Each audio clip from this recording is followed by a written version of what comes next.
Ladies and gentlemen, welcome again to Kenya Lens Media, where we talk politics, we analyze and also give you news updates. Now, there is a video that has been taking rounds in social media, a video from the Governor Homa Bay County, Gladys Wanga, talking directly to Linda Mwananchi.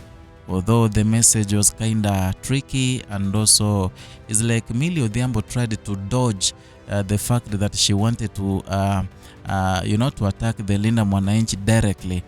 It is like she put together the alternative government and the Linda Mwananchi so that it can be known that she was talking to opposition, the larger opposition team. It is a message that has been talked about, especially in online platforms. People have been debating about Gladys Wanga. And one thing you should know about Gladys Wanga, she has gone silent for some time. This is the first time she has spoken after President William Ruto stopped her from talking about zoning. Remember, she was talking so much about zoning that ODM and UDA will enter into a partnership deal as equal partners, and also asked President William Ruto and the UDA leadership to make sure that there is zoning. She never wanted any party, especially UDA, to field another candidate in Homa Bay to fight her. Now that she is the chairperson, national chairperson, automatically she will get herself a ticket, and also she never wanted any competition. But Hassan Omar, the Secretary General of UDA, made it clear that UDA will field the candidates in all positions in this country. So that sent the Gladys Wanga into factory settings, and therefore she decided to go back to the people. She decided to go back to the grassroots to make sure she's talking to the people on the ground to increase her chances of being elected again come 2027. And here, she was attacking the opposition team, especially Linda Mwananchi. Here, she talked about someone having 70 plus years, and he is here talking about, change, William Ruto has not done this. So she wanted these people in opposition to speak about themselves and give their track record to the public, to the people of Kenya, to know what they've done to the people after getting some of the positions in this government and equally in the past regimes. Listen to her talk. Na kuna watu ambao wanatembea kila mahali hapa, wanajiita divided, disorganized opposition, confused. Wanatembea kila mahali, unatafikiria ati waliingia hii Kenya jana. Utafikiria na miaka wako na miaka 70, 72, 67, 68, lakini wanaongea ni kama waliingia juzi. Ukweli wa mambo lazima sahihi, kila mtu ambao anaongelesha wa Kenya, talk about your record. Wewe umefanya nini hiyo miaka yote kwa Wakenya? Kama ulikuwa DO, ulifanya nini? Ama uliiba relief food, ama ulileta utenganisho, ama ulifanya nini? Weka record kwa meza. Put your record on the table. Kama umekuwa waziri kwa miaka 40, weka record kwa meza. Weka evidence kwa karatasi. Watu waone ile kazi ambayo wewe pia umefanya wakati ulipata nafasi kuwa kwa serikali. Tusiongee ni kama sisi tumetoka binguni, we are angels, we have just fallen, we want to komboa nini. Utakomboa aje na miaka 40 umekaa hapo na uwezi sema hii na hii na hii ndio mimi nimefanya nini? Nimefanya.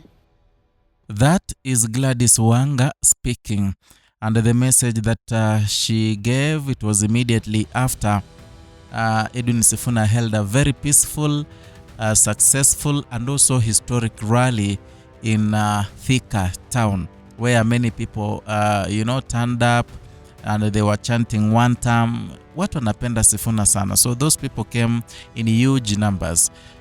Here, Gladys Wanga alijua kwamba amepigwa 10-0 because the last meeting ODM had, let me call ODM Linda Ground in as much as they don't want to be referred to that. ODM Linda Ground that is led by Oburu Oginga and Gladys Wanga. The last time they had a rally was in Kisumu, and that rally was much mobilized for. They paid many people, transported many people from different areas to attend that rally. Since then, they have never held any rally again. So for Edwin Sifuna to be holding such big rallies and very successful is something that is hurting Gladys Wanga. She feels that she's a lesser human being, especially now that Edwin Sifuna is outshining her. So that is the reason number one why Gladys Wanga is bitter with opposition. They are achieving something she feels she should be achieving. As the national chairperson of ODM, that ODM, is perceived to be one of the strongest and the biggest parties in Kenya. They say South Sahara and also the north of River Limpopo. That's how they call it. So they believe that ODM is one of the biggest parties in Kenya, and therefore for Edwin Sifuna to hold such big masses, such big rallies in Thika and elsewhere, is something that ODM should do, and that is the reason why she's now attacking the opposition. She has been so silent for so long, very long. So for her to emerge and talk about track records, that these people should give their track records, it tells you something, that this woman, there's something that is happening in her mind, and also she's not happy with the opposition team.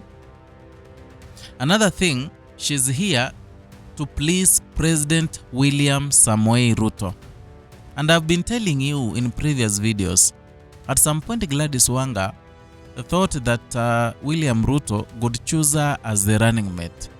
A reason why she could make also leo President amevaa nini, and then she could match the clothes that President William Ruto was wearing. She wanted to present herself as someone who is also viable, as someone who can also be picked as the running mate. Hiyo ndiyo alikuwa nadhani, kumbe ilikuwa ni ndoto ya mchana.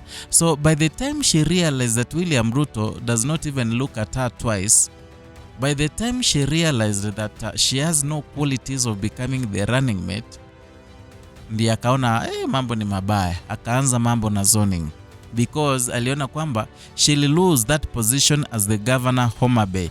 So akasema like William Ruto should allow zoning such that those areas that ODM is so strong in, the ODM bases, especially in Homa Bay, the UDA party should never field any candidate. Unfortunately, Ruto katikata hiyo maneno using the UDA Secretary General Hassan Omar.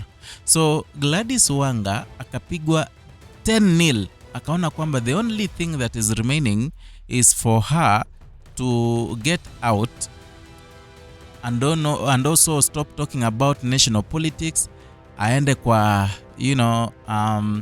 aingie kwa grassroots, azungumze na wananchi pale Homa Bay, kwa vijiji. And that is something she has been doing for that long time, hadi leo wakati ameibuka. And whatever yenye ilimfanya ibuke leo, it is the rally that Edwin Sifuna held in Homa Bay. A rally that was so massive, a rally that was so historic, a rally that iliongeza bonga points kwa Linda Mwananchi na ikaekelea Edwin Sifuna pale juu. Gladys Wanga is devastated. She feels that Raila Odinga forsake them. Na na feel like Raila Odinga, hata kama aliaga dunia, his spirits are still favoring Edwin Sifuna, Babu Wino, James Orengo. Reason number 3 why Gladys Wanga is attacking the opposition is her feud with the Siaya governor James Orengo. The two have been fighting coldly and also openly. Wanaitana majina zingine za aibu, where Gladys Wanga at some point even said James Orengo has a very small penis. Orengo also retaliated, saying that Gladys Wanga is one woman in this politics, in Kenyan politics, who removes her pant anywhere so that she can get promotions. Ilikuwa ni a bitter retaliation whereby Gladys Wanga attacks Orengo replies bitterly. So it has been nipe nikupe, kutupiana maneno. It is a message that has been talked about, especially now that Edwin Sifuna finished his meeting in Thika, and people are criticizing Gladys Wanga so much. You know, in Kenyan politics, it's like people are favoring those people in opposition. Those who are singing two-term, they find themselves in the wrong hand side of the people of Kenya. I don't know what you think about the message Gladys Wanga issued, especially after Edwin Sifuna and the Linda Mwananchi team held a very successful rally in Thika. Write your comment on that in the comment section. Let us talk, let us discuss. Perhaps we can form a basis of whatever we're gonna talk about in the next video. So if you're new here, consider subscribing, liking, and sharing our content. Hit the notification bell so that you can be receiving notifications each and every time we bring you a new content.